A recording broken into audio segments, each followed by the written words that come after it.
नमः शिवाय। ओम नमो भगवते वासुदेवाय। ओम देवकी सुत गोविंद वासुदेव जगतपते देहि में तनियम कृष्ण त्वाम अहम शरणम गतः। ओम नमः शिवाय। ओम नमः शिवाय। ओम नमः शिवाय। ओम नमः शिवाय।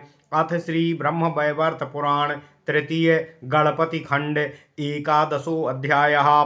शनैश्चर के साथ देवी पार्वती जी का वार्तालाप। ओम नमः शिवाय। ओम नमः शिवाय। ओम नमः शिवाय। ओम नमो भगवते वासुदेवाय। ओम देवकी सुत गोविंद वासुदेव जगतपते देहि में तनियम कृष्ण त्वाम अहम शरणम गतः। नारायण उवाच। हरि तस्माशिषं कृत्वा रत्नसिंहासने वरे देवैश्च मुनिभिः सार्धमवसत्तत्र संसदि। हरि तस्माशिषं कृत्वा रत्नसिंहासने वरे देवैश्च मुनिभिः सार्धं वसत्तत्र संसदि। दक्षिणे शङ्करस्तस्य वामे ब्रह्मा प्रजापतिः पुरतो जगतां साक्षी धर्मो धर्मवतां वरः। ओम नमः शिवाय। ओम नमः शिवाय। तथा सार्धसमीपे च सूर्यः शक्रः कलानिधिः देवाश्च मुनयो ब्रह्मन्नुषुः शैलः सुखासने। ननार्तनर्तक श्रेणी जगुर्गन्धर्व किन्नरा श्रुतिसारं श्रुतिसुखं तुष्टुवुः श्रुतयो हरिम्। एतस्मिन्नन्तरे तत्र द्रष्टुं शङ्करनन्दनम् आजगामो महायोगी सूर्यपुत्रः शनैश्चरः। अत्यंत नम्र बदनो ईशन मुद्रित लोचनः अंतर्बहि स्मरन् कृष्णं कृष्णैको गतमानसः। ततः फलासी तेजस्वी ज्वलदग्नि शिखोपमः अतीव सुन्दरः श्यामः पीताम्बरधरो वरः। प्रणम्य विष्णुं ब्रह्माणं शिवं धर्मं रविं सुरानो मुनीन्द्रान् बालकं द्रष्टुं जगामो तदनुज्ञयाः। ओम नमः शिवाय। प्रधान द्वारमासाद्य शिवतुल्य पराक्रमं द्वास्थं वैशूलहस्तं च विशालाक्षमुवाचः। ओम नमः शिवाय। शनैश्चर उवाच। शिवाज्ञया शिशुं द्रष्टुं यामि शङ्कर किङ्करा विष्णु प्रमुख देवानां मुनीनामनुरोधतः। आज्ञां देहि च मां गन्तुं पार्वती सन्निधिं बुधा पुनर्यामि शिशुं दृष्ट्वा विषयासक्तमानसः। विशालाक्ष उवाच। आज्ञावहो न देवानां नाहं शङ्कर किङ्करः मार्गं दातुं न शक्तोऽहं विना मन्मातुराज्ञया।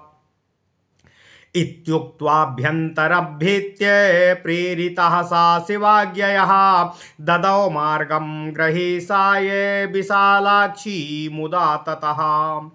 शनिरभ्यन्तरं गत्वा चान्मन्नम्रसङ्कन्धरः शनिरभ्यन्तरं गत्वा चान्मन्नम्रकन्धरः रत्नसिंहासनस्थां च पार्वतीं सस्मितां मुदा सखिभिः पञ्चभिः शाश्वतसेवितां श्वेतचामरैः सखी दत्तं च ताम्बूलमुपभुज्य सुवासितम्।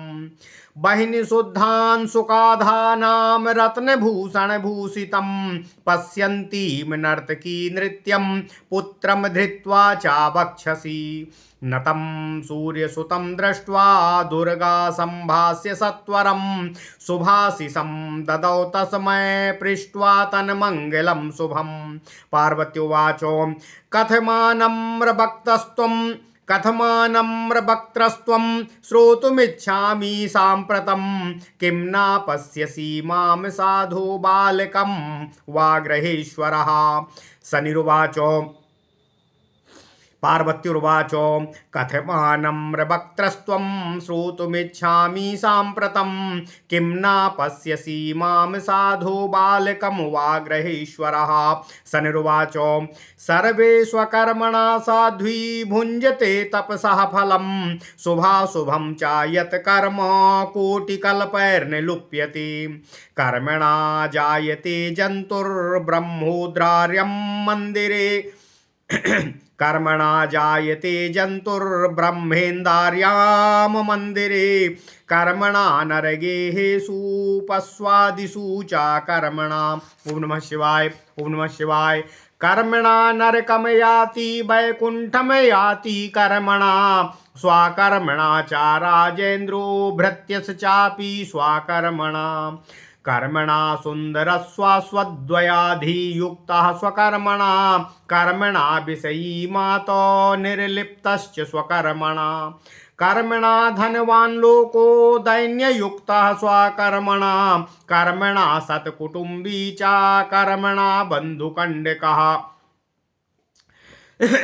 कर्मणा धनवान् लोको दैन्यसुयुक्तः स्वकर्मणा कर्मणा धनवान् लोको दैत्ययुक्तः स्वकर्मणा कर्मणा सत्कुटुम्बी च कर्मणा बन्धुकण्टकः अशुभार्यश्च सुपुत्रश्च सुखी शाश्वतकर्मणा अपुत्रकश्च कुस्त्रीको निस्त्रीकश्च स्वकर्मणा कर्मणा धनवान् लोको दैत्ययुक्तः स्वकर्मणा कर्मणा सत्कुटुम्बी च कर्मणा बन्धुकण्टकः शुभार्यश्च सुपुत्रश्च सुखी शाश्वतकर्मणा अपुत्रकश्च कुस्त्रीको निस्त्रीकश्च स्वकर्मणः इतिहासं चातिगोप्यं शृणु शङ्करवल्लभे अकथ्यं जननी पार्श्वे लज्जा जनन कारणम्। ओम नमः शिवाय।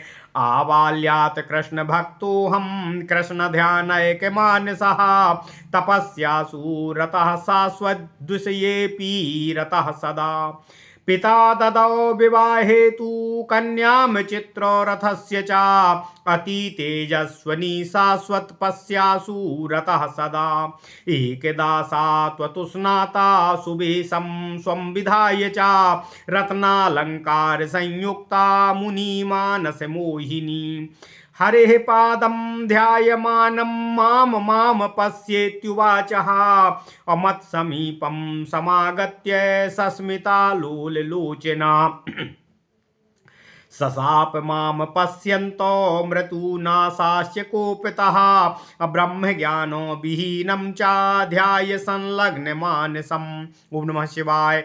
नादृष्टाहं त्वया येनो नाकृतं हृतुरक्षणं त्वया दृष्टं च यद्वस्तु मूढं सर्वं विनश्यति अहं च विरतो ध्यानात् तोषयंस्तां तदा सती शापं मोक्तुं नासक्ता सा पश्चात्तापमवाप्या।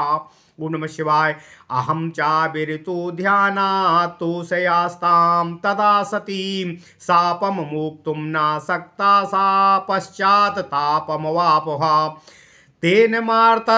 तेन मातर्न पश्यामि किंचिद्वस्तु स्वचक्षुषा और ततः प्रकृति नम्रास्य प्राणिहिंसा भयादुहं शनैश्चर वचः श्रुत्वा चाह सत्पार्वती मुने उच्चै प्रजा हसुः सर्वा नर्तकी किन्नरी गणाः। ओम नमः शिवाय। ओम नमः शिवाय। ओम नमो भगवते वासुदेवाय। ओम देवकी सुत गोविंद वासुदेव जगतपते देहि मे तनियम कृष्ण त्वाम अहम शरणम गतः। ओम नमः शिवाय। ओम नमः शिवाय। ओम नमः शिवाय। ओम नमो भगवते वासुदेवाय। ओम देवकी सुत गोविंद वासुदेव जगतपते देहि मे तनियम कृष्ण त्वाम अहम शरणम गतः। अथ श्री ब्रह्म वैवर्त पुराण तृतीय गणपति खंड 11वां अध्याय शनैश्चर के साथ देवी पार्वती जी का वार्तालाप। ओम नमः शिवाय। ओम नमः शिवाय। ओम नमः शिवाय। नारायण ऋषि कहते हैं, हे नारद,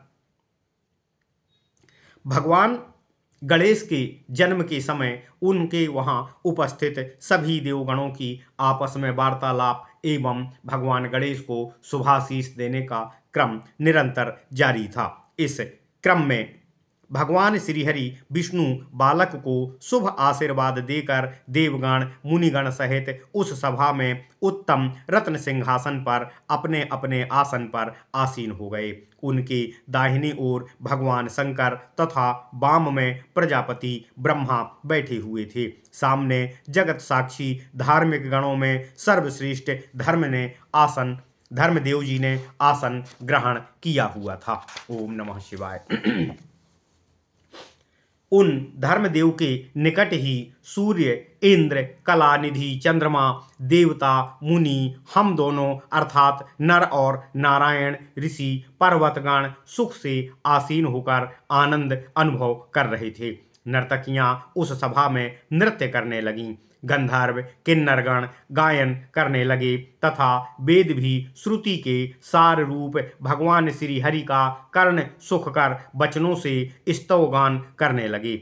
इस समय भगवान शिव के पुत्र का दर्शन करने हेतु महायोगी सूर्यपुत्र शनैश्चर देव वहां पर पधारे। उन्होंने अपना मुख अत्यंत नीचे झुकाया हुआ था। नेत्रों को भी उन्होंने कुछ बंद सा कर लिया था।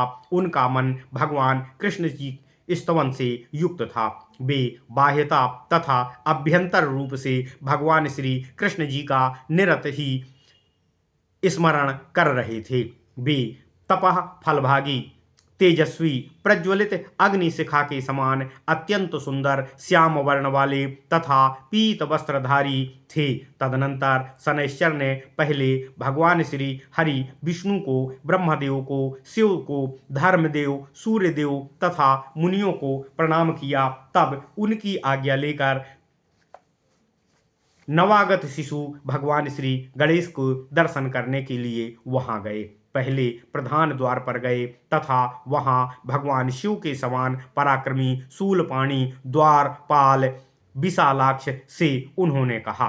शनैश्चर देव विशालाक्ष द्वारपाल से कहते हैं, हे भगवान शिव के सेवक, मैं भगवान शिव की आज्ञा से ही भगवान नवागत गणेश के दर्शन के लिए जा रहा हूँ। साथ ही भगवान श्रीहरि विष्णु आदि देवता तथा मुनिगणों का भी इस संबंध में मुझसे अनुरोध था। हे बुद्धिमान, मुझे पार्वती देवी के पास जाने की आज्ञा प्रदान करो। मैं बालक गणेश को देखकर पुनः शीघ्र ही वापस आऊँगा, क्योंकि मेरा मन नाना कार्यों में लगा रहता है। विशालाक्ष कहते हैं द्वारपाल भगवान शिव के द्वारपाल विशालाक्ष कहते हैं, मैं देवगणों का आज्ञा पालक नहीं हूँ, साथ ही भगवान शिव का भी किन्नर नहीं हूँ। बिना माता पार्वती की आज्ञा के मैं आपको अंदर जाने की अनुमति नहीं दे सकता। मैं आपको अंदर जाने का मार्ग नहीं दे सकता। यह कहकर द्वारपाल विशालाक्ष भीतर देवी पार्वती के पास गए। जब पार्वती जी की आज्ञा मिली, उसने ग्रहेश शनि को भीतर जाने की आज्ञा प्रदान की। शनिदेव ने मस्तक नीचे किए आनंदित होकर रत्न सिंहासन पर आसीन देवी पार्वती को प्रणाम किया। तब देवी को 5 सखियां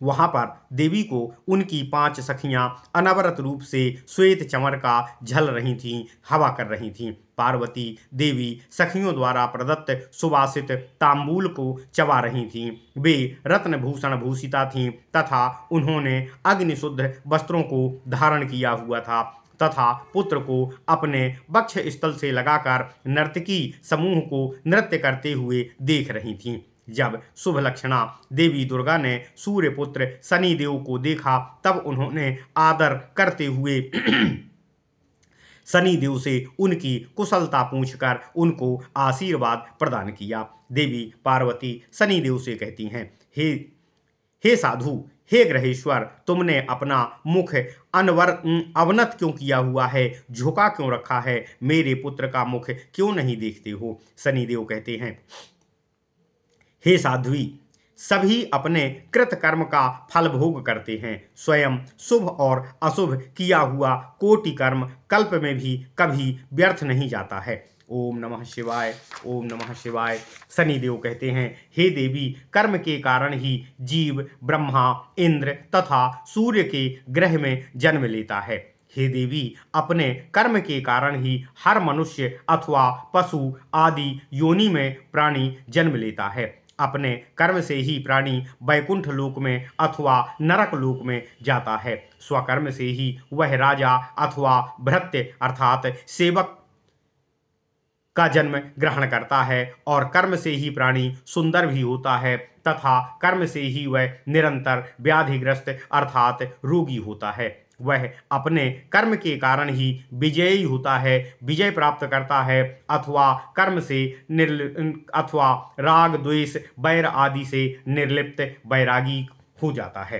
हे देवी, हे माता पार्वती, अपने ही कर्म से व्यक्ति धनी अथवा दीन दुखी होता है। वह अपने कर्म के द्वारा ही उत्तम कुटुंबी बंधुगण को प्राप्त करता है तथा कर्म के कारण ही कुटुंब के लिए वह कंटक रूप अर्थात सबको चुभने वाला और सबके द्वारा त्याज्य हो जाता है। वह अपने उत्तम कर्मों के द्वारा ही उत्तम भार्या अर्थात उत्तम पत्नी तथा उत्तम पुत्र को प्राप्त कर सुखी होता है और मनुष्य अपने कर्मों से ही फलस्वरूप पुत्रहीन कुभार्या अर्थात कुपत्नी युक्त अथवा भार्या विहीन का जन्म प्राप्त करता है। हे शंकर वल्लभे, हे देवी पार्वती, ऐसा इतिहास कहता हूँ जो गोपनीय और लज्जाकारी है तथा माता के सामने कहने योग्य भी नहीं है, तथापि मैं उसे कथन करता हूँ, आप उसका श्रवण करने की कृपा करें। नारायण देव कहते हैं, हे नारद, शनि देव देवी पार्वती जी से कहते हैं कि मैं बाल्य अवस्था से ही भगवान श्री कृष्ण का ध्यान करता रहा था। मेरा मन सदा उनके प्रति एकाग्र रहता था। मैं अनवरत तपस्यारत तथा विषय से अनासक्त ही रहता था। पिता सूर्यदेव ने चित्ररथ की पुत्री के साथ मेरा विवाह कर दिया। मेरी पत्नी पतिव्रता अत्यंत तेजस्विनी तथा सदा तपस्यारत रहती थी। किसी समय मुनिगण के मन को मोहित करने वाली चंचल नैना ऋतु स्नान करके सज्जित वेश अलंकार भूषित हो वह मेरी पत्नी मेरे पास आई तथा जब उसने मुझे प्रसन्न मुख होकर हरिचरण चिंतन में लीन देखा तब अपना मनोभाव मुझसे कहा कि हे पतिदेव, मेरा अवलोकन करें। तथापि मैं तो उस समय बाह्य ज्ञान रहित तथा भगवान श्री कृष्ण के ध्यान में लीन था। मैंने उसका कथन ही नहीं सुना। तब अपना ऋतुकाल निष्फल जाते देख उसने क्रोधपूर्वक मुझे शाप दे दिया। हे माँ, हे पार्वती, हे देवी, उसने मुझे कहा, हे मूढ़, तुमने ना तो मुझे देखा है तथा ना ही मेरे साथ ऋतुकाल में समागम की इच्छा व्यक्त करके मेरी ऋतुकाल में समागम की इच्छा का सम्मान किया है। आज से जो कुछ भी तुम देखोगे वह सब नष्ट हो जाएगा। तदनंतर ध्यान से व्युत्थित होकर भले ही मैंने उसकी मनोकामना के अनुसार संतुष्ट कर दिया, तथापि वह सती मुझे साप से युक्त कर ही नहीं पा रही थी, साप से मुक्त कर ही नहीं पा रही थी। वह मुझे उसके बाद भी संतुष्ट होने के बाद भी साप मुक्त करने में असमर्थ हो रही थी।